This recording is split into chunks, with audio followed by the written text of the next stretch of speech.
第一章，道可道，非常道；名可名，非常名。无名，天地之始；有名，万物之母。故常无欲以观其妙，常有欲以观其徼。此两者，同出而异名，同谓之玄。玄之又玄，众妙之门。解释：道可以说出来的，就不是永恒的道；名可以叫出来的，就不是永恒的名。无是天地原始的名字，有是产生万物的名字。所以常从无中去观察道的奥妙，常从有中去观察道的运行。这两者是同一个来源，只是名称不同，都可说是含义深远。深远在深远，就是一切奥妙的总门。第二章，天下皆知美之为美，斯恶已；皆知善之为善，斯不善已。故有无相生，难易相成，长短相形，高下相倾，因声相和，前后相随，恒也。是以圣人处无为之事，行不言之教。万物作而弗始，生而弗有，为而弗恃，功成而不居。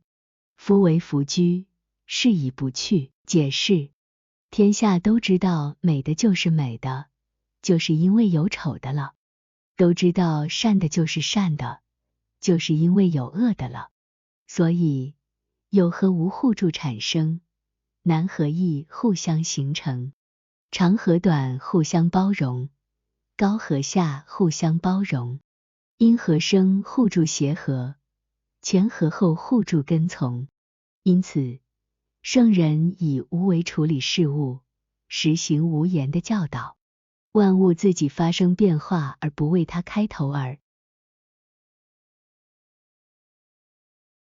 抚育了万物而不自恃己能，成功了而不居功。正是因为不居功，所以功绩不会失去。第三章，不尚贤，使民不争；不贵难得之货，使民不为盗；不见可欲，使民心不乱。是以圣人之治，虚其心，实其腹，弱其志，强其骨，常使民无知无欲，使夫智者不敢为也。为无为，则无不治。解释：不推崇有才能的人，免得人民竞争，不诊视难得的货物，不让看到人民去当盗贼，不让看到可以引起贪欲的事物，使民心不被扰乱。因此圣人治理天下，使天下人心里空空的，吃得饱饱的，没有争强逞能的志向，身体棒棒的，经常使人民没有心智和欲望，使那些有心智的人也不敢妄为。用无为的原则办事，就没有办不成的事。第四章，道冲而用之或不盈，渊兮，似万物之宗。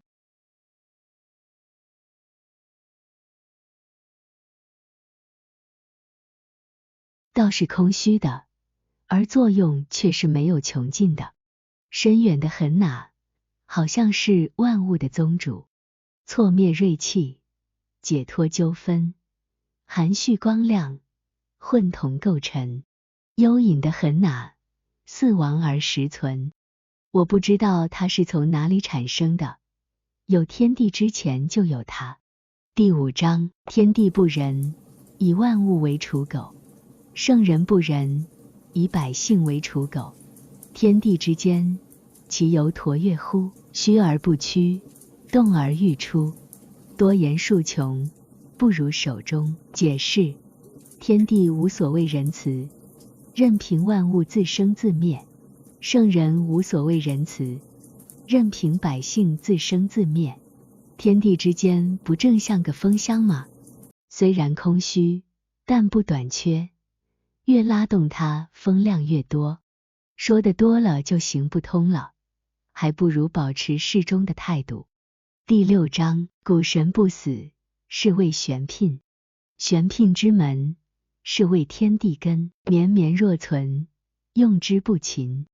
解释：空虚是永恒存在的，这叫做深奥的母性。深奥的母性是天地的根源，它连绵不断地存在着，其作用无穷无尽。第7章，天长地久。天地所以能长且久者，以其不自生，故能长生。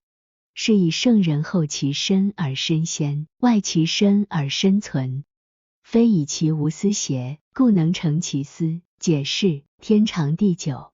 天长地久所以能够长期存在，因为它生存不是为自己，所以能够长久生存。因此圣人把自己放在后面，反而站在前面，把自己置之度外，反而得到保全。这不正是他不自私吗？所以能达到自私的目的。第8章，上善若水。水善利万物而不争，处众人之所恶，故几于道。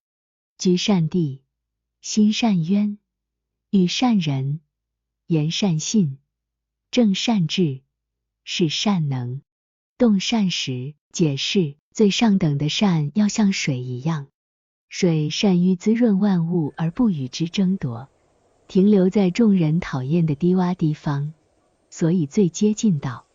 居住在善于选择地方，存心善于保持深审，交友善于真诚相爱，说话善于遵守信用，为政善于有条有理，办事善于发挥能力，行动善于掌握时机。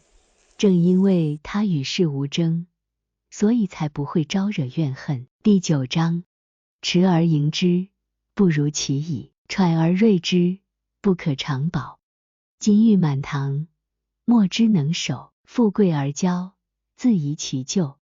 功遂身退，天之道也。解释：端得满满的，不如适可而止；磨得尖尖的，锐利难保长久。金玉满堂，不可能长期守住，因富贵而产生骄傲，就会给自己带来灾害。